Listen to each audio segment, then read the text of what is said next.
Praise the lord. ప్రభు అయిన యేసుక్రీస్తు నామంలో హోసన్నా మినిస్ట్రీస్ తరపున మీ అందరికీ హృదయపూర్వకమైన వందనాలు తెలియపరుస్తున్నాను. ప్రభు మిమ్మల్ని ఆశీర్వదించి దీవించునుగాక. ప్రియులారా, పరిశుద్ధ గ్రంథంలో నుంచి ద్వితీయోపదేశకాండం 4వ అధ్యాయం 4వ వాక్యాన్ని నేను చదువుతున్నాను. జాగ్రత్తగా ఆలకించండి. మీ దేవుడైన యెహోవాను హత్తుకొనిన మీరందరూ నేటి వరకు సజీవులై ఉన్నారు. చూడండి, వాక్యంలో మనం ఈనాటికి ఎలా సజీవుల దేశంలో సజీవులుగా ఉన్నాము అనేదానికి కారణం ఈ వాక్యంలో మనం గమనించవచ్చు. మీరు ఆయనను హత్తుకొని ఉన్నందుచేత, ఆయనతో అనుబంధాన్ని కలిగి ఉన్నందుచేత నేటి వరకు మీరు సజీవులై ఉన్నారు అనేది దేవుని వాక్యం స్పష్టం చేస్తుంది. అంటే మన శక్తి, మన భక్తి, మన బలము, మన ధనము కాదు, కేవలం ఆయనను మనం హత్తుకొని ఉన్నందుచేత సమస్తము కూడా ఆయన మనకు ధారాళముగా అనుగ్రహించుట చేత, ఆయన కృప మనకు సమృద్ధిగా అనుగ్రహించి నడిపించుచున్నందుచేత మనం సజీవులుగా ఉన్నాము అనేది మనం ఎప్పుడు మర్చిపోకూడదండి. మనం అనేకమైన వాటితో అనుబంధం కలిగి ఉంటాము. కొందరు వాళ్ళకి ధనమే ప్రాముఖ్యంగా అనునిత్యము వాటి కొరకే ప్రయాసపడతారు. మరికొంతమంది వాళ్ళకు ఇష్టానుసారమైన వాటి కొరకు, వాళ్ళకి మెచ్చే వాటి కొరకు ప్రయాసపడతారు. కానీ వాళ్ళ బ్రతుకులలో జీవము కలిగినటువంటి అనుభవాలు కానీ, సజీవుడైన దేవునిని కలిగిన వారికి కలిగే ఆనంద సంతోషాలు కానీ వారి బ్రతుకుల్లో మనం చూడలేము. వాళ్ళు ఆశించింది నిర్జీవమైన వాటిని గనుక ఆ నిర్జీవమైనవి వాళ్ళ బ్రతుకులలో దైవ సంబంధమైనటువంటి సంతోషాన్ని కలుగు చేయలేవు. గనుక వాళ్ళ బ్రతుకులు కూడా ఎండిన ఎడారిలాగునో, ఎండిన మోడు వలెనో అలాగే కనిపిస్తాయి. చాలామంది ప్రార్థన చేయించుకోవడానికి వచ్చినప్పుడు చెప్తుంటారు, మాకు దేనికి తక్కువేమి లేదండి, కాకపోతే ఏదో ఒక తెలియని భయం మమ్మల్ని వెంటాడుతుంది అని. మాకేం తక్కువ లేదండి, కాకపోతే కుటుంబంలో సమాధానం ఉండట్లేదని. అన్ని రంగాలలో మేము గొప్పవాళ్ళమండి, కానీ ఈ కీడు నుంచి, ఈ తరతరాల శాపం మమ్మల్ని వెంటాడుతున్న ఈ అనుభవాలలో నుంచి మేము విడుదల పొందలేకపోతున్నామండి ఎలా చెప్తుంటారండి. కానీ సజీవులుగా మనం నిలిచి ఈ రోజున జీవాధిపతి అయిన ప్రభుని ఆరాధించగలుగుతున్నాము అని అంటే ఇది కేవలం ఆయనను హత్తుకొని ఉన్నందుచేత. మీరు ద్వితీయోపదేశకాండం 13వ అధ్యాయం 4వ వాక్యంలో కూడా చక్కటి మాట మీరు చూస్తారండి. మీరు మీ దేవుడైన యెహోవాకు లోబడి, ఆయనకే భయపడి, ఆయన ఆజ్ఞలను అనుసరించి, ఆయన మాట విని, ఆయనను సేవించి, ఆయనను హత్తుకొని ఉండవలెను. చూడండి ఎంత చక్కటి మాట దైవజనుడు చెప్తున్నాడు. మీరు ఆయనకు లోబడి, ఆయనకు భయపడి, ఆయన ఆజ్ఞలను అనుసరించి, ఆయన మాట విని, ఆయనను సేవించి, ఆయనను హత్తుకొని ఉన్నప్పుడు మీరు సజీవులై ఉంటారు. జీవం మీలో ఉంటుంది, మరణం మీలో పొడచూపదు. భయము, ఆందోళన, కలవరము, కన్నీళ్లు మన బ్రతుకులలో చోటు చేసుకోవు. ఒక జీవము కలిగిన అనుభవాలలో సజీవుల మధ్య ఉండే ఆ స్తుతి మన నోట ఉంటుంది. ఆయనను మహిమపరిచి ఆరాధించగలుగుతాం, గణపరచగలుగుతాము. ప్రియమైన దేవుని బిడ్డలారా, మరి ఈ రోజున మనం దేనిని హత్తుకొని ఉన్నాము? లోకాన్న, ధనాన్న, బలాన్న, లేకపోతే మన ప్రభువుని హత్తుకొని సజీవులమై ఆయన స్తుతించగలుగుతున్నామా అనేది మనం ప్రశ్నించుకోవాలి. దైవజనుడు ఇశ్రాయేలీయులకు చక్కటి మాట చెప్తున్నాడు. మీరు ఆయనకు లోబడి, భయపడి, ఆయన మాటలను అనుసరించి, ఆయన్ని సేవించి ఆనాడు మీకు కలిగే ఆ ఆశీర్వాదాన్ని మీరు అనుభవించండి. ఆనాడు మీకు కలిగే దీవెనను మీరు వశపరచుకోండి. ఆయనను హత్తుకుని ఉంటే కదా యేసుక్రీస్తు కూడా చెప్పాడు, నేను నిజమైన ద్రాక్షావళిని, మీరు నాలో అంటు కట్టబడిన వారైతే బహుగా ఫలిస్తారు. అంటు కట్టబడని ప్రతి తీగను నా తండ్రి కత్తిరించి అగ్నిలో పరవేస్తాడు. నిజమే, ఆయనతో అంటు కట్టబడిన వారమై, ఆయనతో ఏకమై, ఆయనతో లీనమై మనం ఆయనతో హత్తుకొని బ్రతుకున్నప్పుడే మనం బహుగా ఫలించగలుగుతాము, ఫలములు కలిగి ప్రకాశించగలుగుతాము, దీవెనకరమైన బ్రతుకుని మనం ప్రత్యక్షపరచగలుగుతాము. మీరు పరిశుద్ధ గ్రంథంలో రాజైన హిజ్కియాను గురించి మీరు ఈ మాటలు చదువుతారండి. రాజుల 2వ గ్రంథం 18వ అధ్యాయం 6-7 వాక్యాలు నేను చదువుతున్నాను, చూడండి. అతడు యెహోవాను హత్తుకొని ఆయనను వెంబడించుటలో వెనుతిరుగక ఆయన మోషేకు ఆజ్ఞాపించిన ఆజ్ఞలన్నిటిని గైకొనుచుండెను. కావున యెహోవా అతనికి తోడుగా ఉండెను, తాను వెళ్ళిన చోటనెల్లా అతడు జయము పొందెను. ప్రియ సహోదరులారా, చూడండి, ఈయన యెహోవాను హత్తుకొని ఆయనను వెంబడించుటలో వెనుక తీసినవాడు కాదట. రాజుల చరిత్రలో అపజయాలు జయాలు అనేవి సర్వసాధారణం. కానీ హిజ్కియా జీవితంలో మనం చూస్తే ఆయన వెళ్ళిన ప్రతి చోట అతనికి జయమే కలిగిందంట, అపజయం లేదు. తాను వెళ్ళిన చోటల్లా, ఎందుకంటే యెహోవా అతనికి తోడై ఉన్నాడు. ఎందుకు తోడై ఉన్నాడు? రాజైన హిజ్కియా దేవునిని హత్తుకొని ఉన్నాడు. ఆయనను హత్తుకొని ఉన్నందుచేత తాను వెళ్ళిన చోటల్లా జయమే కలిగింది, విజయమే అతని వశమైంది. ఎక్కడ అనర్థాలతో, అపజయాలతో, ఆందోళనతో, ఆవేదనతో తిరిగి రాలేదు. విజయ పదంలో ఆయన ముందుకి సాగుతూ వచ్చాడు.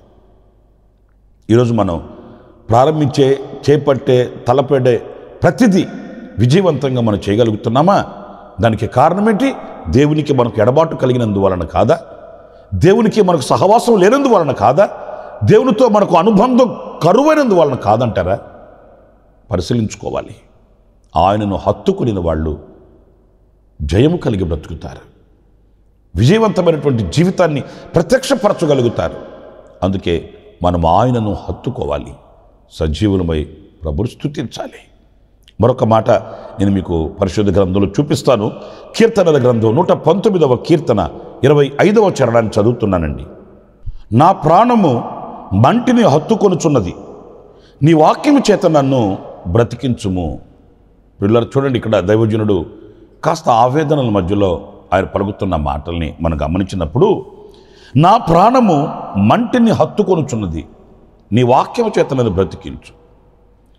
ప్రభువుని హత్తుకొనవలసిన అనుభవాలలో కాకుండా ఇక్కడ ఆయన శోధింపబడుతున్నాడు, పరిశోధింపబడుతున్నాడు, పరిశీలింపబడుతున్నాడు, పుటమ వేయబడుతున్నాడు. ఆయన బాధాదృక్పథమైన హృదయంలో నుంచి వచ్చే మాట, నేను మంటిని హత్తుకొనుచున్నాను. ఇప్పుడు నన్ను బ్రతికించేది నీ వాక్యమే. అంటే ఆ వాక్యము మనల్ని దేవునితో హత్తుకునేటట్లు చేస్తుంది, సజీవులుగా మనల్ని ఉంచుతుంది. మంటిని హత్తుకొనుచున్నాను అంటే అర్థం ఏంటంటే, నేను ఇక సమాధుల్లోనికి దిగిపోవచ్చున్నాను, నేను మట్టిగా మారిపోయే దినాలు ఆసన్నమవుతున్నాయి, నన్ను బ్రతికించు, నన్ను బ్రతికించు, నన్ను బ్రతికి వాక్యము చేత నన్ను బ్రతికించు, నీ వాక్యము చేత నన్ను బ్రతికించు. నా ప్రియమైన సహోదరులారా, మనము ఆయనను హత్తుకొని సజీవులమై ఉండేటట్లు మనల్ని బ్రతికించే వాక్యం. నేను అనకూడదు, చాలామందికి వాక్యం మీద శ్రద్ధ ఉండదు, వాక్యం మీద ఆసక్తి ఉండదు. వాక్యాన్ని హత్తుకొని వాక్యంతో చెలిమి కలిగి, వాక్యంతో బంధం కలిగి బ్రతకలేరండి. బ్రతికించేది వాక్యం అన్నప్పుడు ఆ వాక్యాన్ని ఎందుకొని హత్తుకొని బ్రతకలేకపోతున్నాము? ఆ వాక్యానికి హృదయంలో ఎందుకు స్థానాన్ని ఇవ్వలేకపోతున్నాము? అన్నింటికి సమయం ఉంటుందండి. ఉదయం మనం మరణమనే పడకల మీద నుంచి లేచామంటే మరలా మరణమనే పడకల మీదకు వెళ్ళేంత వరకు ఎన్ని కార్యకలాపాలో. కొంతమంది చక్కగా వాళ్ళు టైం టేబుల్ వేసుకున్నట్లుగా వేసుకొని చక్కగా వాళ్ళ కార్యక్రమాలు చేసుకుంటారు. కానీ దేవుని వాక్యం దగ్గరికి వెళ్ళేసరికి సమయం ఉండట్లేదు. దేవుని వాక్యం దగ్గరికి వెళ్ళేసరికి ఆ వాక్యానికి హృదయంలో స్థానం ఉండట్లేదు, విలువ ఉండట్లేదు. మరి ఏంటి మనల్ని బ్రతికించేది? మనల్ని సజీవులుగా ఉంచేది ఏంటి? వాక్యం కాదా? మనం బ్రతికి బట్టగట్టి ఈ రోజున సజీవుల దేశంలో సజీవులుగా నిలవాలి అని అనుకుంటే మనకు కావలసింది జీవము కలిగిన వాక్యం కాదా? అందుకే కీర్తనకారుడు, నేను మంటిని హత్తుకొనుచున్నానయ్యా, ఇప్పుడు నాకు నీ వాక్యం కావాలి. నీ వాక్యం చేత నన్ను బ్రతికించు, నన్ను జీవింపచేయి. ప్రియులారా, ఎప్పుడైతే వాక్యంతో మనం హత్తుకొని బ్రతకగలుగుతామో ఆ వాక్యం జీవము కలిగింది.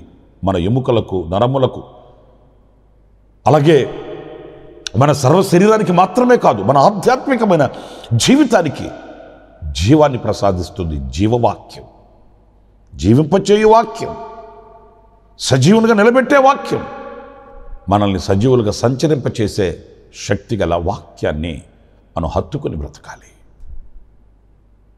ఈరోజు మన కుటుంబాలలో ఎంత వాక్యానికి మనం విలువనిస్తున్నాము?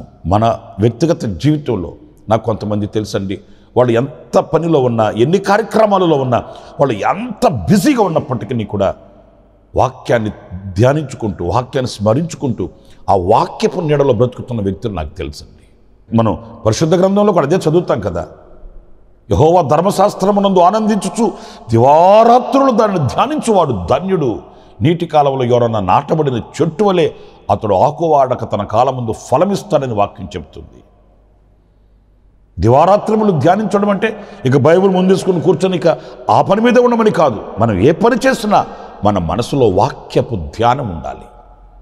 ఏ కార్యక్రమంలో మనం ఉన్నా దేవుని వాక్యము యొక్క ఆ జ్ఞాపకాలు మన హృదయంలో మెదులుతూ ఉండాలి. ఆనాడు మనం నీటి కాలువలో ఎవరైనా నాటబడిన చెట్టు వలె పచ్చగా ఉంటాము, ఫలములు ఇస్తాము, క్షేమము కలిగి మనము చేయునదంతయు సఫలమవుతుందని వాక్యం చెప్తుంది. కనుక వాక్యాన్ని హత్తుకోవడం ప్రాముఖ్యమైన విషయం. నేను 2 విషయాలు చెప్పాను. ఒకటి, మనం యెహోవాను హత్తుకోవాలి. 2, వాక్యమును హత్తుకోవాలి. ఆఖరిగా మరొక మాట కూడా నేను మీకు జ్ఞాపకం చేస్తాను. 119వ కీర్తనలో 31వ చరణంలో కూడా ఇదే వాక్యం మీకు కనిపిస్తుందండి. యెహోవా, నేను నీ శాసనములను హత్తుకొని ఉన్నాను, నన్ను సిగ్గుపడనీయకుము. ఇక్కడ చూడండి, శాసనములు అంటే ఆజ్ఞలు. కొన్ని సందర్భాల్లో మనం కోపం వచ్చినప్పుడు అంటుంటాం, ఏంటి శాసనమా, శాసిస్తావేంటి అంటుంటాము. మరి దేవుని శాసనాలని హత్తుకునే వ్యక్తులు ఎంతమంది అండి? వాక్యాన్ని హత్తుకుంటాము. వాక్యం మనకు ఆదరణ ఇస్తుంది, ధైర్యాన్ని ఇస్తుంది, బలమునిస్తుంది, మంచిది. అయితే అదే విధముగా ఆయన శాసనములను హత్తుకోవడం, ఆయన ఆజ్ఞలను హత్తుకోవడం. మనకు ఆజ్ఞలంటే మనకు భలే చికాకు.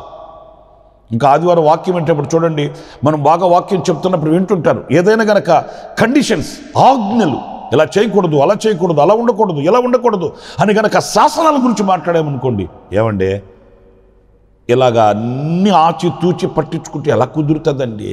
ఎవరు చేయగలుగుతారేంటి? అంత అవసరమా? ఇప్పుడు సణుక్కుంటారండి.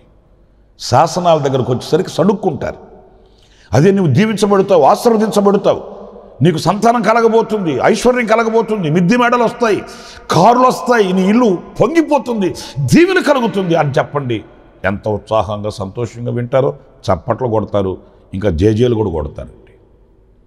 అదే సందర్భంలో శాసనములను గురించి కనుక ఖండితంగా మనం చెప్పామంటే హృదయంలోనికి ఆ వాక్యాన్ని వెళ్ళనివ్వడు. కానీ దైవజనుడు చెప్తాడు, నేను నీ శాసనములను హత్తుకొని ఉన్నానయ్యా. నేను విచ్చలవిడిగా తిరిగేవాడిని కాదు, నా ఇష్టానుసారంగా నేను బ్రతికే వ్యక్తిని కాదు. నేను నీ ఆజ్ఞలను అనుసరించి నడుచుచున్నాను, నీ శాసనములను నేను ఎన్నటికీ విడిచిన వాడను కాదు, నన్ను సిగ్గుపడనివ్వుకు.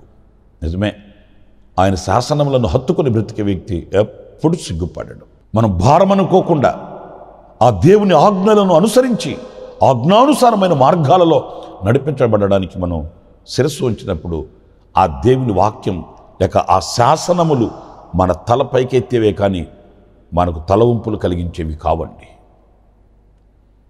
నా ప్రియమైన సహోదరులారా, మరి దేవుని ఆజ్ఞలను పాటిస్తున్నామా? దేవుని శాసనములను హత్తుకొని ప్రభువా నీ చిత్తమే నాలో నెరవేర్చబడును గాక, మీరు ఎలా చెప్తే అలా చేస్తాను, మీ ఆజ్ఞను నేను శిరస వహించి నేను అనుసరిస్తాను అని సమ్మతి అయిన మనసుతో మనం ముందుకు వెళుతున్నామా? శాసనములను హత్తుకోవాలి, ఆయన వాక్యమును హత్తుకోవాలి. మనం ప్రభుని హత్తుకొని బ్రతకాలి. అప్పుడు సజీవులుగా మనం స్తుతి చెల్లించగలుగుతాము. అలాంటి కృప నా దేవుడు మనందరికీ అనుగ్రహించునుగాక. ఆమేన్. తలలు వంచండి, చిన్న ప్రార్థన చేసుకుందాం. కృపా సత్య సంపూర్ణుడా, జీవాధిపతి అయిన ప్రభువా మీకు వందనాలు. నైనా మేము నేటి వరకు ఎలా సజీవులమై ఉన్నామనేది మీ వాక్యపు వెలుగులో మేము సరిచేసుకోవడానికి కృపను అనుగ్రహించారు. అవునయ్యా, మేము మిమ్మల్ని హత్తుకొని నేటి వరకు సజీవులమై ఉన్నాము. మా పితరుడైన హిజ్కియా మిమ్మల్ని హత్తుకొని మిమ్మల్ని వెంబడించటంలో ఏనాడు కూడా వెనక్కు తిరిగిన వాడు కాడు. అందుకే తాను వెళ్ళిన చోటెల్లా అతనికి జయము కలిగింది. మేము నీ వాక్యమును హత్తుకొని ఉండడానికి సహాయం చేయండి. మీ శాసనములను హత్తుకొని ఉండడానికి సహాయం చేయండి. మీతో మేము, మాతో మీరు అంటు కట్టబడి సహవాస సంబంధము కలిగి మీలో ఫలించుటకు కార్యసిద్ధి కలుగు చేయండి. కృపను గ్రహించండి. మమ్మల్ని ఒక్కొక్కరిని మీ చేతులు సమర్పించుకుంటూ యేసు నామములో ప్రార్థించి వేడుకొనుచున్నాను తండ్రి. ఆమేన్, ఆమేన్. ప్రభు మిమ్మల్ని ఆశీర్వదించి దీవించునుగాక. విశేషమైన కృప నా దేవుడు మీకు అనుగ్రహించుగాక. ఆమేన్. ప్రతి దినము ఈ అనుదిన కృపాను సందేశాల కొరకు, ఇంకా మరిన్ని ఆత్మ సంబంధమైన సందేశాల కొరకు ఈ మా యూట్యూబ్ ఛానల్ ని సబ్స్క్రైబ్ చేసుకోండి. Pastor Ramesh, hosanna ministries.